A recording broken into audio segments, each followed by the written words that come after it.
Howdy, howdy, howdy, my name's Anachi Sasuke, and welcome back to Let's Read the SCP Foundation Wiki. Sorry for that couple seconds of silence. I was trying to drag my cursor from one screen back to the other, and it was just bouncing off the second screen and not coming back to the first one for some reason. So in the last episode, we covered the dialysis bracelet. We already did those. We did the inscribed disc, an old iron nail, human phoenix, graffito, iron skin, and time schooner.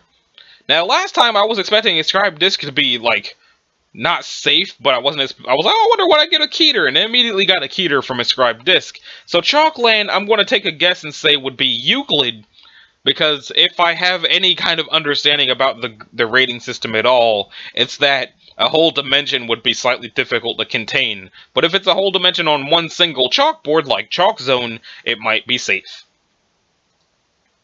Hey! It looks a lot nicer than Chalk Zone, I'll give it that.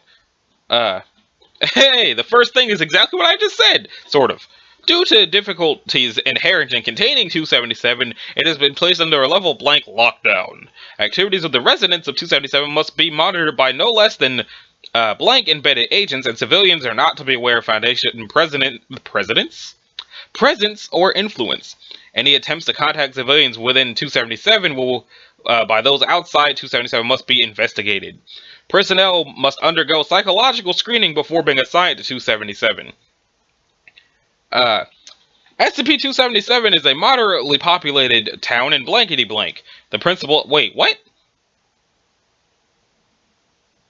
Okay. The principal anomaly within 277 are apparitions found throughout the area that seem to be images projected from children's thoughts or imagination.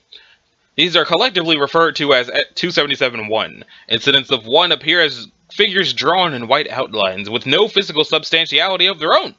The size, style in which they are drawn, and the complexity of the projections vary from child to child. Prepubescent children are the only individuals capable of producing such incidents, and the process of projecting one seems to, for the most part, be unconscious or involuntary. An average of blank incidents of 277-1 are present at any given time within the area. A large and comprehensive catalog of prepubescents and the designation of their projections may be found in document 277-blank. While embedded agents are requested to report potentially uncategorized children to their superior supervisors, why can't I read words correctly today? To be examined, due to the size of 277, the prepubescent population there within, and security complications, this is recognized as occasionally unfeasible. Incidences of 1 are capable of interacting with each other, although physical objects pass through leaving no damage to either party. Children frequently play with their projections, and the existence of 1 is regarded as normal by residents of the town. Civilians in 277 claim that the projections have been present within the town since colonization. This claim is dubious at best, as there are no records of the area's existence before the year 2000-something. And the towns immediately and surrounding the area deny any knowledge of the city. Testing of members within 277 revealed that their dental, fingerprint, and DNA records correspond with no recorded population databases. When under questioning, civilians denied having memories of living or traveling anywhere but within 277. Operation 277 blank update the first. Attempt number blank to evacuate 277 is commenced on June the 15th, 2000-something. Small changes were made to the previously detailed methods of evacuation, namely expunged, in hopes of avoiding what may have caused the previous failure. This documents outlining past attempts to remove civilians from 277 may be found at data expunged. Residents continue to deny any memory of previous evacuation attempts. Personnel members involved... Oh, hey, look, there's some of them now. Personnel members involved in previous assignments involving the suppression of 277-1 and 1-R, in particular, seem to have been redacted. More trained personnel and Class D disposable subjects are requested along with the necessary medical equipment in the event of another such incident. Operation 277 blank, update the second. As of June 23rd, 2000-something, Operation 277 blank has proven unsuccessful due to data corrupted. 277-1-R demonstrated the ability to render mental damage not only to prepubescents, but to physically mature agents. No further evacuation attempts are to be carried out. Level blank lockdown suggested. Dr. R. someone. Bunnies. The space is in a different spot now, or the blank out. Foundation personnel have been unable to trace the source of file Operation 277 blank. Foundation database have been unable to produce an unexpunged copy of the file. No personnel or civilians in the area are able to recall any attempts made to evacuate, and the legitimacy of the file has been called into question multiple times. As per common consensus, however, no further evacuation efforts have been planned. Furthermore, it has been discovered that when a resident of 277 leaves the area for over blank minutes, they are violently redacted, and then may be found within the area with no memory of departing from the area. Addendum A. As of September the 14th something, an unaccounted for 277-1 was photographed from the local library by a Foundation agent.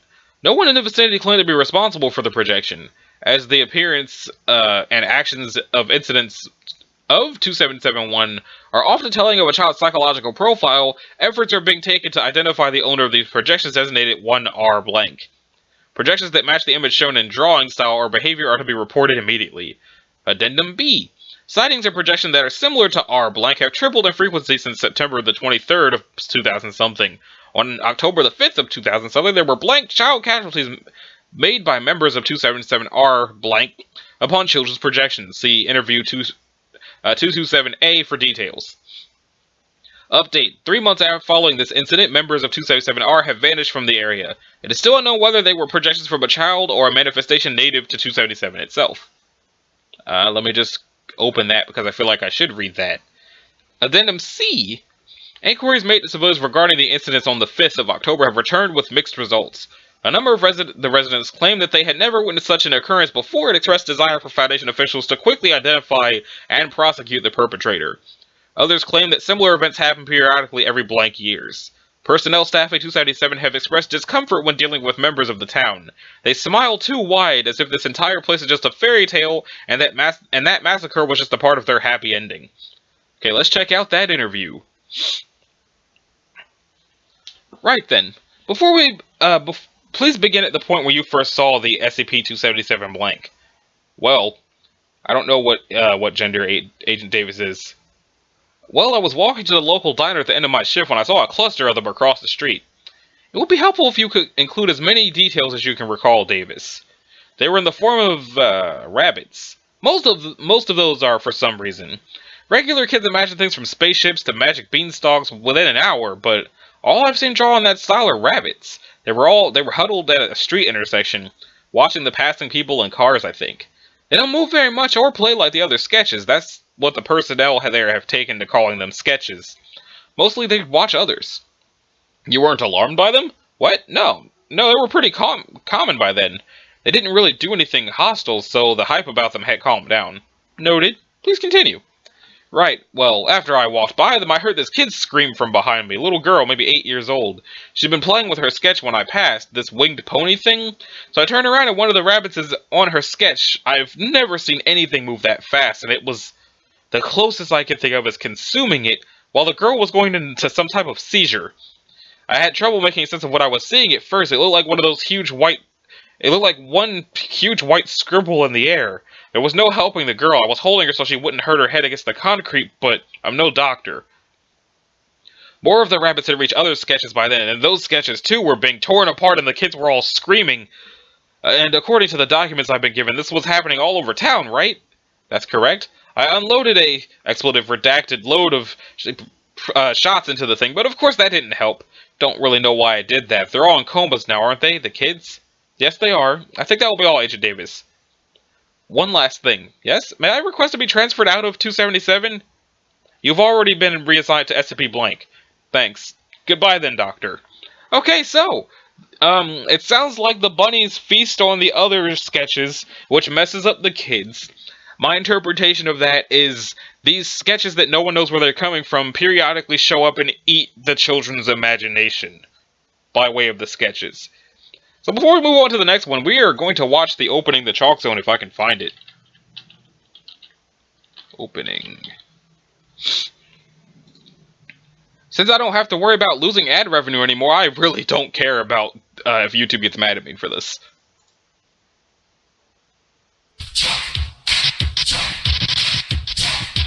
Rudy's got the chalk. Rudy's got the chalk.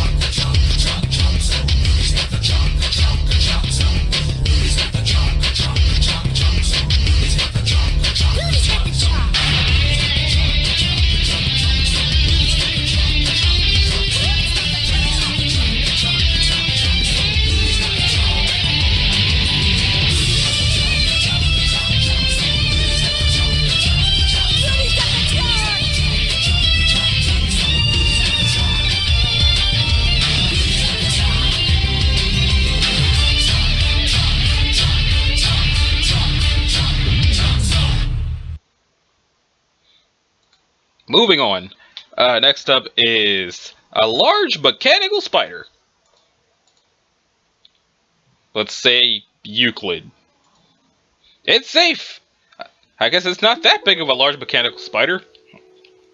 Without any input into its controls, 278 will construct its web in any dimly lit, large open areas, preferring high 90-degree tri-corner roosts spanning 300 cubic meters.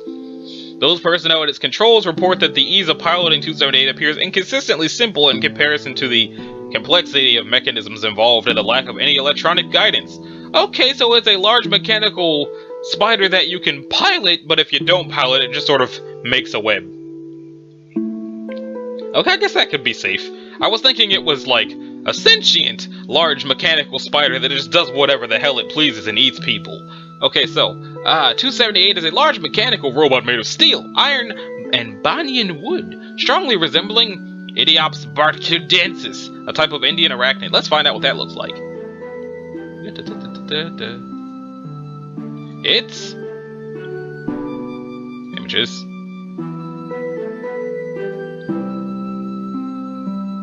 I would not want to see one of those large... I would not want to see... Oh, wait. We get to see one large anyway! Okay, no, it's a picture of what we're reading. Which means it's probably in here. It's not in here! Well, now we know what it looks like. Clear signs that SCP-278 has been upgraded or modernized recently have been found. Core mechanisms and frame of the body are dated back some 150 years to the expunged period. Many new engineering components have been added by unknown parties. Hydraulics and servos seem to have replaced what were systems of pulleys and gears driven by steam engines. The average length of 278 is about 16.5 meters, 54 feet. Dang. From the abdomen to the tip of the furthest leg and the highest part of the main body sits about 27 feet off the ground. Yeah, I don't ever want to see that thing. The control panel of levers and pedals are positioned at what would be the mid-cephalothorax on the back of the SCP-278. Again, numerous modifications have been made to the control panel, actually simplifying the control scheme into a more conventional flight stick and throttle configuration. Though 278 lacks any electronics, CPU, or wiring beyond the presence of a few dozen car batteries, the complex motions of multi-bipedal locomotion are fully automated through a complex network of looping tethers, compound pulleys, belts, and hydraulic pistons. The oldest functioning component of 278 is a type of processing transmission, relying on multiple rotating perforated drums and coils providing different instructional input for commands of motion. A human operator working the controls essentially shifts gears to readjust the configuration and position the control drums and coils, which guides the rhythm of the motion to the legs, essential for moving 278. Though the finer details that control 278 are not fully understood, researchers are perplexed by the autonomy 278 displays when no human input is presented. It is not known how 278 is capable of moving and performing complex tasks on its own without an operator, the most impressive of which is the construction of an elaborate web made from nylon tether, similar to bungee cord, with high tensile strength. The cords are constantly stored and reused since the discovery of 278, the typical web having a diameter of 41 meters. Dang. Addendum. 278 escaped confinement in the 2nd of September 2008 when SCP Blank breached its own containment, disabling a facility located at Expunged. During the night, 278 had traveled expunged kilometers to Liverpool, England, where it was found poised vertically upside down on the side of a building known as the Concourse House. Two SCP personnel posing as a theatrical group introduced 278 to citizens as La Princesse, the showcase of a theatrical production. While with human operators at the controls, 278 was paraded around the city under the guise of a show. I wonder what the deal is with that building, if it just walked off and decided to be on a building instead of actually doing anything spider-like. Meandering Man! I feel like something called the Meandering Man is not going to be safe, but I also can't see it being Keter. If it is Keter, that's just wonky. It's Euclid. Okay, cool. There he is. He's standing there, not meandering at all. There is no known way of inhibiting 279's movements, as 279 has not yet been sighted outside of its host town of Blank. The city has been placed under a level blank lockdown. No media regarding 279 are permitted to leave the town. If at all possible, the civilians are being kept unaware of the anomalous properties of 279, as well as the fact that their city is being monitored. It used to say, he requires no other containment methods to be secure. Now it says, a minimum of 2 agents are to follow his movements as closely as they are able. Okay then, let's see what that is. 279 appears to be a man in his early 40s, of unremarkable appearance and dress. He does not respond to any form of external stimuli and has not been observed to deviate from a standard neutral expression. He has been reported to spontaneously disappear and reappear throughout presenting unusual difficulties to agents required to monitor it. 279 seemingly spends the majority of his time traveling through the town of Attempts to eliminate him have failed. He continues whatever it is in the process of doing, whatever he is in the process of doing, regardless of any injury he has sustained. Small portions of 279 attempt to continue locomotion even when separated from the whole. In light of this, attempts to dispatch 279 have been indefinitely postponed. All samples taken confirm that 279 is human. At approximately 3 AM, he vanishes for 2 hours and returns in his original state at another location in Containment or restraint is impossible as 279 possesses an inordinate amount of strength when physically restrained, and has utilized its ability to spontaneously reappear in a different location when indirectly restrained. Although 279 has no known motive, it does not have a known history of violent behavior. 279 has been observed standing in unusual areas for up to several days at a time, looking into windows of occupied rooms, walking in a circle roughly 2 meters in diameter for blank hours, data expunged in houses, entering shops and redacted, staring redacted shop manager informed local authorities after 3 minutes, walking along roads, etc. I feel like there was supposed to be a period or a comma or something in there. Care must be taken to avoid direct skin contact with 279. When such contact is made, the person in question will vanish along with 279 at the usual time of disappearance. Only one individual has been recovered after direct contact with 279, despite redacted, disposable dude and equipment expended. Said individual appeared to be in a state of near catatonic shock upon recovery in a basement. After being relocated to site blank, the subject showed signs of being legally blind, despite examinations proving vision was only slightly farsighted. Subject appeared to be reasonably lucid despite showing signs of mental data expunged. Data expunged reported saying, "Get away from me," repeatedly while data expunged. However, does not satisfactorily explain the injuries the subject incurred while confined into a straitjacket in a padded room. Yeah, the liberal use of redacted and data expunged in this article is making it make absolutely no sense. So, I guess there's somebody who writes SCP articles that just likes to say data expunged and redacted a lot with reckless abandon, punctuation be damned. And it's not good. Anyway, Addendum A. Agents monitoring 279 have brought to our attention a problematic development. While in the past information leaks were secured easily due to the fact that 279 rarely appeared near large crowds, it has recently been frequenting densely populated areas. More conspicuously, odd actions have also been noted, although this may be due to the fact that more people are reporting unusual events surrounding 279. Despite our best efforts, he has since become something of a landmark of the town due to his open, unusual behavior. Liberal amounts of amnesiacs were administered when citizens noticed connections between missing individuals and 279. Violence directed towards him attracted large amounts of attention and resulted in an immense security breach before agents were able to arrive. Currently, efforts are being made to maintain security without upsetting the population of However, if redacted fails, the city is to be put under a level blank lockdown. Attempts to maintain any pretense that has not been closely monitored will be discontinued. As it is a relatively small town, the process of data expunge ought to go smoothly, Dr. Blank. Level 5 security clearance is required. Well, apparently I've got that clearance because the website hasn't stopped me yet. Recently, a researcher who has a notable history of redacted noticed an odd distortion in a picture of 279. After considerable concentration, the doctor was able to see a similar distortion in all files depicting 279. Then Dr. Blank then discovered an effective method of redacted, an extremely elaborate and convoluted process. After considerable time, redacted was able to achieve the desired effect. See, this looks like there's some punctuation that should be here that's not happening. An extremely subtle mimetic hazard had affected 279 in nearly all examinations it was involved in. Since then, 279 has been confirmed to be decidedly not human. DNA retesting is impossible due to the nature of 279, but it appears to be redacted. Redacted testing confirmed the agent's claim to be grasping 279's arm when, as viewed with the aid of Dr. Blank's method, the agent's arm appeared to be data expunged up to the elbow, and redacted is unknown. Redacted researchers were reminded that, despite the admittedly unsavory aspects of allowing it to interact with civilians, data expunged use of Foundation resources, coupled with the fact that very little is known of 279's motives. Requests to evacuate to have been denied, along with requests to data expunged. Researchers are reminded to maintain a professional calm. As per mutual agreement, the containment procedures regarding 279 have been updated. Agents tasked with monitoring 279 have not been informed of its nature, as the information was deemed to be too distressing.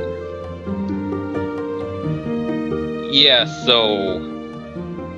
I know that there's like 3,000 SCP entries, but whoever wrote SCP-279, if you ever see this, if you ever write more SCP entries past 3,000, for the love of God, punctuate your redacteds the right way. Anyway, now it's time for Eyes in the Dark, which sounds like it's at best Euclid. Of course not.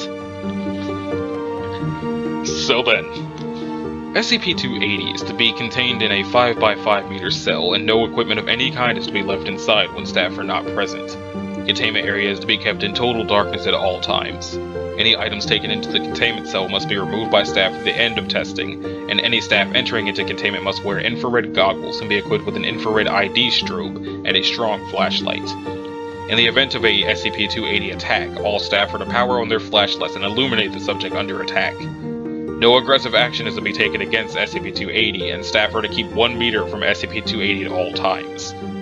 Staff should continue to illuminate 280 until it retreats into a sufficient distance to allow the recovery and extraction of the subject of the attack. SCP-280 is a black human-shaped mass with 2 large white eyes on the head and 2 hands with very long and thin fingers. No feet or legs are visible, as the lower portion of the body appears to fade away away several centimeters from the ground. SCP-280 appears to be wholly composed of matter that can gain or lose corporeal form. This matter is very black, with only the eyes showing any other color, and when changing to a non-corporeal form looks much like smoke. The eyes are non-functioning and appear only when 280 is retreating, appearing to be used like eye spots on some insects. SCP-280 is very strong and has been observed pulling apart steel with its hands, showing no sign of stress. 280 moves with a gliding motion with its hands extended, described as a sleepwalker pose by observers. SCP-280 will move slowly towards any human beings and attempt to attack them. 280 appears to sense human life. No limit has yet been found on this ability. SCP-280 will approach to within 14 centimeters of a subject and then use its hands to pull and tear at the subject, causing massive physical trauma. The attack can last between 1 and 5 minutes and will continue until the death of the subject, at which point 280 will expose its eyes, lose corporeal form, and move to the next human. If no humans are present, 280 will move and ball up against a wall or other structure until a human being is present again. SCP-280 will retreat slowly from light, exposing its eyes in the direction of the light, or at any nearby humans. This has been described as extremely disconcerting by those who have been stared at. If the area that 280 currently resides in becomes fully illuminated, or there is a very bright burst of light, 280 will fade away and reappear in another area. This appears to be done purely as a defensive response to light and will not be used to follow up or attack prey. SCP-280 does not appear to eat, breathe, or sleep. It does not ingest any of the tissue removed during an attack, and simply drops it to tear a new piece. Due to its ability to become incorporeal at will, and its aggressive nature, no samples of 280 have yet been collected. SCP-280 was recovered in Blank, Mississippi after several reports of locked room murders and child deaths. All were reported as being extremely vicious and victims were horribly mangled. The Foundation became involved after a family of 5 was murdered in their home. A survivor was found in the basement, 9-year-old David Blank, who had come over for a sleepover. He was found in an advanced state of shock, holding a flashlight and unresponsive to outside stimulus. During an investigation of the basement, an officer was attacked and badly mutilated. His statement attracted the interest of Foundation agents. During recovery, SCP-280 was temporarily lost due to its ability to teleport when exposed to high levels of light. It was also observed that 280 is frequently discounted as a shadow when seen in the dark, or dismissed as clothing, hair, or another object when accidentally touched in the dark. When tracking a subject, 280 will remain incorporeal until the moment of attack, causing some to walk very close to or through SCP-280. Subjects report a feeling of dread or unease when inside 280. SCP-280 usually does not respond to this, but will sometimes expose its eyes or enter its retreating posture when passed through. No pattern has emerged for this behavior. During a series of extensive testing of the effects of various illumination sources on 280's retreat reflex, 280 broke containment. SCP-280 was observed to repeatedly appear and dissipate throughout the illuminated site, progressing through the sublevels and eventually appearing in SCP-1591's containment chamber. Upon being exposed to SCP-1591, 280 displayed its eyes but did not retreat. The entity paused and knelt for several minutes before demanifestation. SCP-280 reappeared in its cell several hours later without incident. I'm gonna just make a quick check at what that one is that happened. Oh, it's another keter object, and it looks like it's some form of a large light. Well, we'll get there when we get there. However many years that takes. Let's see. Eyes in the dark. I could stop here, just have this to be another shorter episode, and just... maybe I shouldn't even do 40 minutes anymore. So, I'll make that decision later, but for now I think I will stop here. And the next episode we'll start with the snooze alarm and see how far we get. So, this has been Anashi Sasuke. I think this was episode 68 or maybe 69. Probably neither of those. Of Let's Read the SCP Foundation Wiki. If you liked it, a like and a subscribe would be groovy. If you didn't, you don't need to do either one of those things, and I will see you in the next one. Later.